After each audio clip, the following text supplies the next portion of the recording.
All right, guys. So today we're going to be reviewing. We're going to be listening to Robert Greene's book, "The Laws of Human Nature," chapter. I forget what chapter it is. It's chapter 6, no, chapter 7, and it's how to develop a flexible mind, right? How to have more of an open mind, right? So this is actually very interesting because this would, this would teach you how to essentially like be less stubborn, how to develop new habits. It's truly fascinating. So we're gonna be listening to it, and I'm gonna be giving you guys my take and chime in. So let's begin. When people resist your good ideas out of sheer stubbornness, but you are largely unaware of how the same problem, your own stubbornness, afflicts you and limits your creative powers. So he was essentially talking about previously to this about people's resistance, right? People's stubbornness and how to influence people. Now he's reversing it on you, which is he's saying that as you are aware that people are stubborn with the things that you want, you're also stubborn with your own self. You also yourself cannot stop doing certain things. So you might get mad at the stubbornness of people, but the real stubborn one is you at the end of the day. As children, our minds were remarkably flexible. We could learn at a rate that far surpasses our adult capacities. We can attribute much of the source of this power to our feelings of weakness and vulnerability. Sensing our inferiority in relation to those older than us, we felt highly motivated to learn. We were also genuinely curious and hungry for new information. We were open to the influence of parents, peers, and teachers. In adolescence, many of us had the experience of falling under the sway of a great. And that's the thing is that as children, that's how we normally are as children.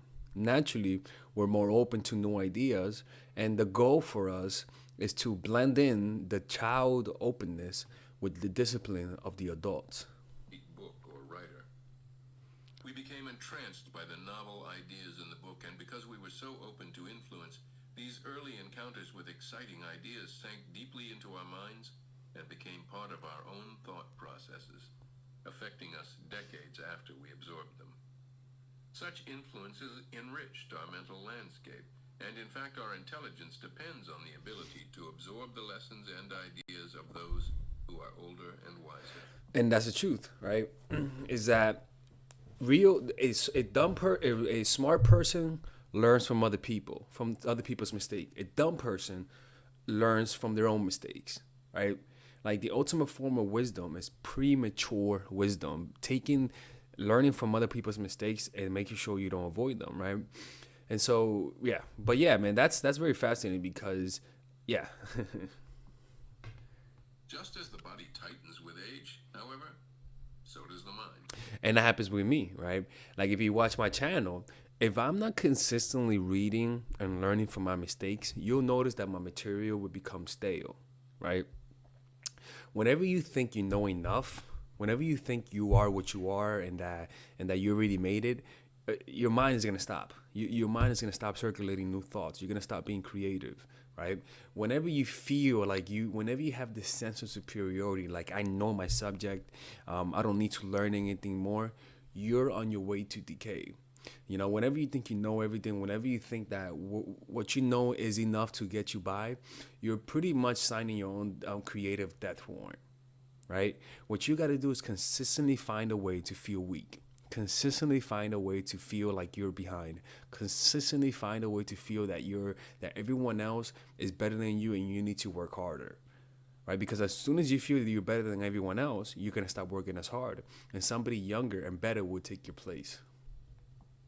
And just as our sense of weakness and vulnerability motivated the desire to learn, so does our creeping sense of superiority slowly close us off to new ideas and influences. Mm-hmm. Yep. Some may advocate that we all become more skeptical in the modern world, but in fact, a far greater danger comes from the increasing closing of the mind that afflicts us as individuals as we get older, and seems to be afflicting our culture in general.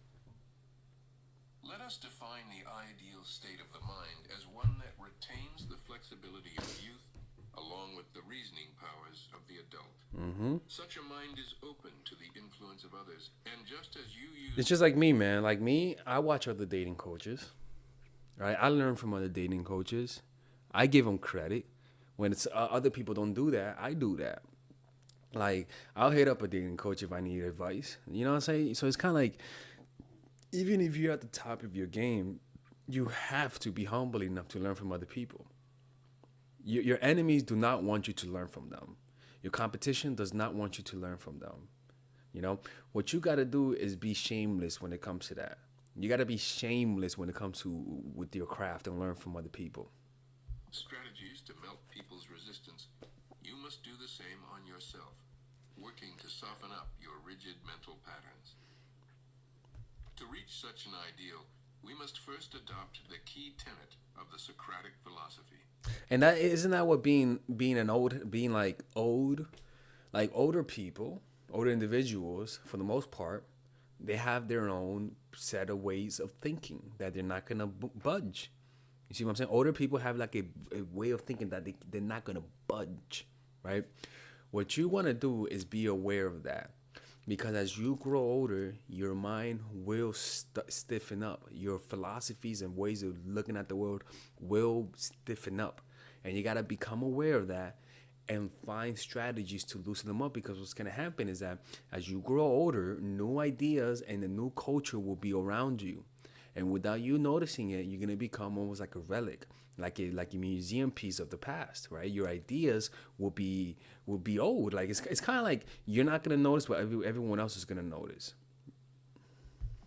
One of Socrates' earliest admirers was a young man named Chaerephon.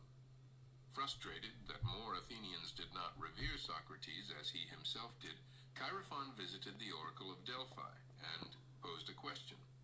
Is there a wiser man than Socrates in all of Athens? The oracle answered no. Chaerephon felt vindicated in his admiration of Socrates and rushed to tell his mentor the good news. Socrates, however, being a humble man, was not at all pleased to hear this and was determined to prove the oracle wrong. He visited many people, each eminent in their own field, politics, the arts, business, and asked them many questions.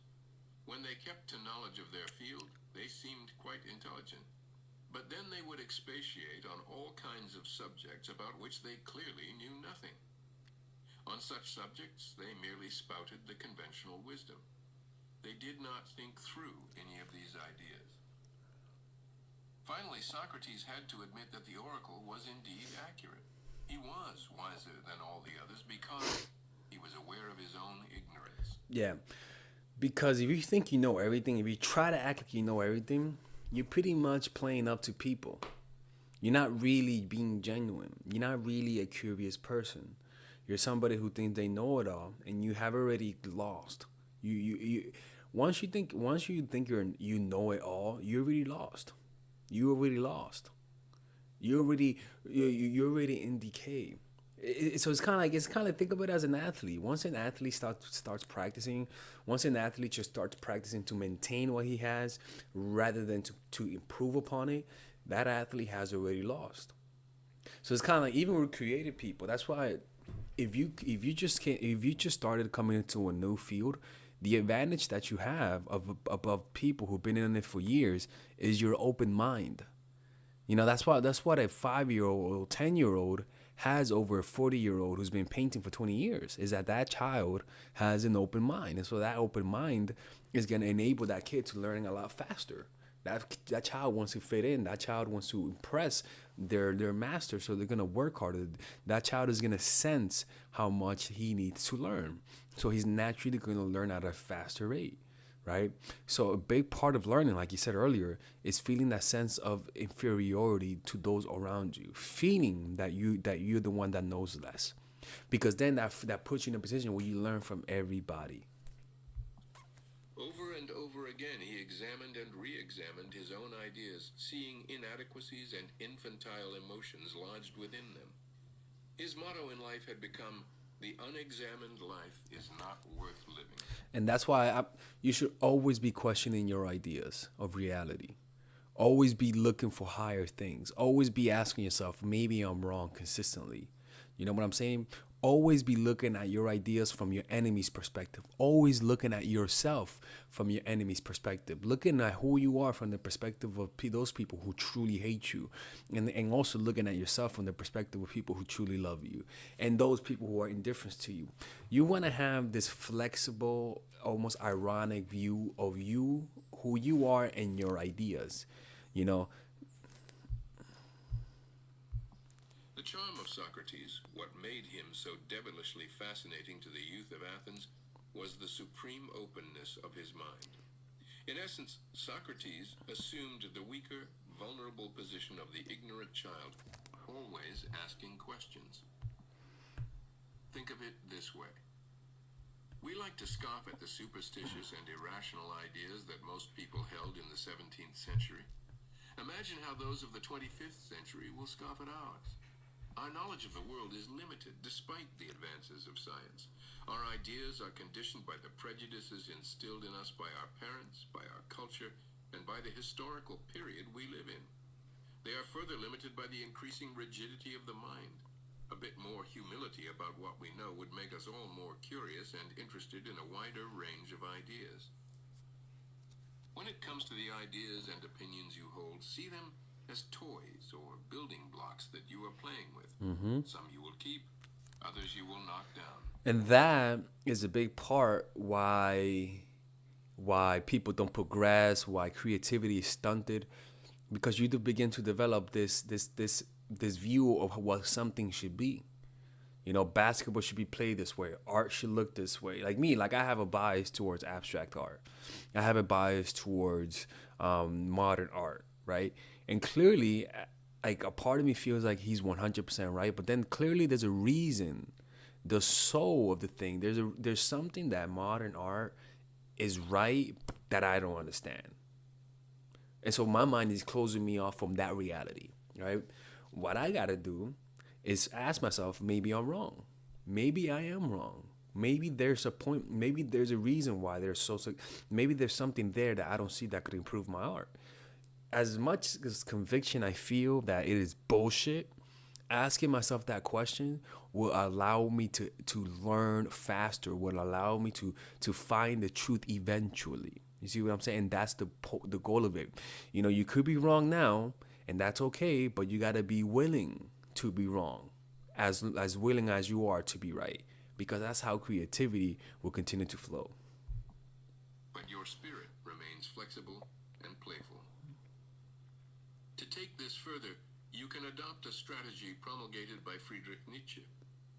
He who really wants to get to know something new, be it a person, an event, a book, does well to entertain it with all possible love and to avert his eyes quickly from everything in it he finds inimical, repellent, false, indeed to banish it from mind. So that, for example, he allows the author of a book the longest start and then, like one By the way, I'm actually, okay. watching a race, desires with beating heart that he may reach his goal. For with this procedure one penetrates to the heart of the new thing, to the point that actually moves it. And precisely this is what is meant by getting to know it. If one has gone this far, reason can afterwards make its reservations. That overestimation, that temporary suspension of the critical pendulum, was only an artifice. He's like, what a crazy, right? Isn't that crazy? Like the way he just words that. Like listen to that again. It's crazy. Reason can afterwards make its reservations. That overestimation, that temporary suspension of the critical pendulum. Temporary suspension of that critical pendulum. What the fuck? Like that guy. He's such a crazy writer, man. Was only an artifice for luring forth the soul of the thing. The soul of the thing, exactly.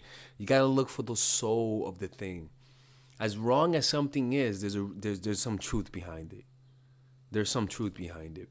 At the sea, you want to look at the core of it all, and that's how you find the secret to life, because you're gonna begin to see the soul of everything. It's almost like Machiavelli, right? Machiavelli, obviously, he knew that there was a lot of dictators of that time, right?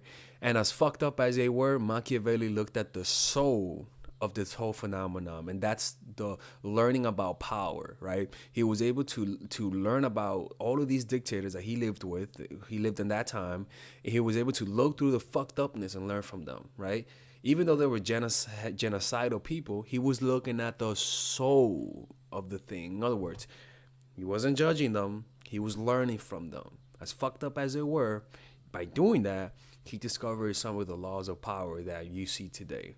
So that's what you want to do, man. As much as you hate some things, some political parties, as long as you hate some people's views, you want to look at what is the soul behind what they're saying.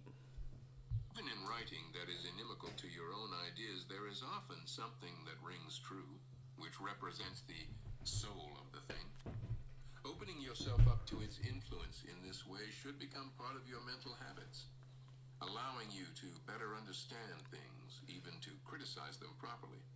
Sometimes, however, that soul will move you as well and gain some influence, enriching your mind in the process.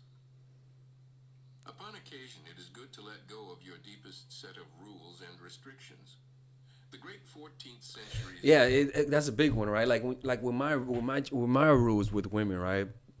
Sometimes it's important to know when to break the rules, or sometimes it's okay to break your own rules. Like I tell people, don't double text somebody, but sometimes you can't help it. Sometimes you just want to. Sometimes it's you can't even think right. So you know what? Fuck it. Double text that person if you can't think right. If you can't if you can't live your life without just finding out, go ahead and break that rule, right? Like sometimes you just wanna just break the rules you normally follow just to see what would happen. You know what I'm saying? Master Basui posted at the door of his temple a list of 33 rules his monks were to abide by or be thrown out. Many of the rules dealt with alcohol, which was strictly forbidden. One night, to totally disconcert his literal-minded monks, he showed up to a talk completely drunk. He never apologized or repeated it. But the lesson was simple. Such rules are merely guidelines, and to demonstrate our freedom, we must violate them from time to time. Finally, when it comes to your own self-opinion, try to have some ironic distance from it. Make yourself aware of its existence and how it operates within you. Come to terms with the fact that you are not as free and autonomous as you like to believe. You do conform to the opinions of the groups you belong to. You do buy products because of subliminal influence. You can be manipulated. Realize as well that you are not as good as the idealized image of your self-opinion. Like everyone else, you can be quite self-absorbed and obsessed with your own agenda. With this awareness, you will not feel the need to be validated by others. Instead, you will work at making yourself truly independent and concerned with the welfare of others. Yep. As opposed to staying attached to the illusion of your self-opinion. There was something terribly enthralling in the exercise of influence. Yep. All right, people. I hope you guys enjoyed this kind of video. Let me know what you guys think. This is more of like an experiment than something serious. I want to get your feedback. Is this something that you guys want me to make more of? Do you guys find this a little boring? Let me know what you guys think, and I'll see you guys in the next video. Peace out on Patreon. All right, so if you guys enjoy that type of content, you could join the Robert Greene Book Club and in general my Patreon. When you read the Bible, people explain to you what the Bible says. And sometimes reading the Bible by yourself can be a little difficult to understand the concept. So the point of this Robert Greene Book Club is to help you decipher and how to apply Robert Greene's books into your life. So that means The Art of Seduction, 33 Strategies of War, The Laws of Human Nature, The 50th Law, and 48 Laws of Power. How to implement it in your life so that it's not just something abstract. But the Robert Greene Book Club starts at $5 a month. And as you can see here, it's full of Robert Greene videos, right? And these are also questions that people ask me. So not only do you get the Robert Greene videos for $5 a month or a gentrified cup of coffee a day, you also can get all the other videos, Robert Greene videos, and you guys can ask me questions with it, right? So I have like a 2 or 3 or 4 years worth of content, and usually most of the Robert Greene videos are over 30 minutes, and I complete all the chapters. And because I do love his videos, there's a lot of enthusiasm behind it because it's just a lot of people learn from it, right? So this is how it works. This is a membership, because you guys can get a lot of benefits from it, right? So you got, for $1 a month, you get 1 free videos per month, right? $1 a month, 1 free video. For $5 a month, you get all of the Robert Greene videos, and you know, the book club videos and the Q&A questions that I get. With the Mindful Gang members, you also get the Robert Greene videos and you get it in audio form, right? And I believe you can also ask me 1 question per month with this. So I got to update it, but with this one, you guys can actually ask me a question and I'll respond to you like I respond in most of my Pillow Talk Hour videos. So with this one, you could ask 2 questions. All right, 2 questions. And by the way, people, I got to update this, but it's what I said, okay? 2 questions per month, and the Robert Greene book club videos, and all of the Q&As. And then this way you get a drawing of you. You get a pen drawing of you, and I'll send you the photo. Or if you guys want me to send it, you guys have to pay for that. But generally speaking, it's a great thing to have. If you guys, this is almost like my second channel. I have videos here that I don't have on YouTube. So all you got to do is come over here, click over here where it says join the Robert Greene book club in the description down below. And it'll take you to this page. And in this page, you'll become a Patreon supporter. Okay? All right, man. I'll see you guys inside. Take care.